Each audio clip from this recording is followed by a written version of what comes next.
Bharuch traffic city તરીકે સમગ્ર દેશમાં બદનામ છે. ટ્રાફિક બોર્ડની પરીક્ષાના વિદ્યાર્થીઓને પણ પરેશાન કરી રહ્યું છે. વિદ્યાર્થીઓના હિતમાં ભરૂચ શહેરમાં વકરી રહેલી ટ્રાફિકની પરિસ્થિતિ પર અંકુશ મેળવવા માટે વહીવટી તંત્ર દ્વારા 2 જાહેરનામા બહાર પાડવાની ફરજ બની છે.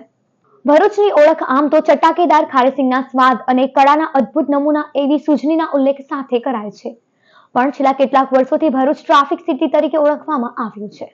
દેશના સૌથી વિકસિત ઔદ્યોગિક વિસ્તાર ભરૂચમાં ટ્રાફિક જામનો પ્રશ્ન વિકટ બની રહ્યો છે. હાલ ધોરણ 10 અને 12 બોર્ડની પરીક્ષાઓ ચાલી રહી છે.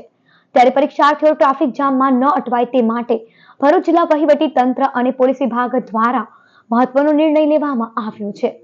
ભરૂચ જિલ્લા કલેક્ટર અને જિલ્લા પોલીસ વડા દ્વારા ચોક્કસ વિસ્તારમાં ચોક્કસ સમય માટે ભારે વાહનોની અવરજવર પર પ્રતિબંધ લાદતું જાહેરનામું બહાર પાડવાની ફરજ પડી છે. આજે તારીખ 1 માર્ચથી જંબુસર, વાગરા અને દહેજ જીઆઈડીસીને જોડતા માર્ગ પર નર્મદા ચોકડી દહેગામ ચોકડી સુધી ભારે વાહનોના પ્રવેશ પર પ્રતિબંધ ફરમાવવામાં આવ્યો છે. સવારે 5 વાગ્યાથી રાત્રે 9 વાગ્યા સુધી ભારે વાહનો આ માર્ગથી પસાર થઈ શકશે નહીં. જો કે ખાનગી બસ અને એસટી બસને આ જાહેરનામામાંથી મુક્તિ આપવામાં આવી છે. કંપનીની સ્વિફ્ટ બસોને પણ ગમે ત્યાં ઉભા રહેવા પર મનાઈ ફરમાવાઈ છે. આ જાહેરનામું તારીખ 17 માર્ચ સુધી અમલમાં રહેશે.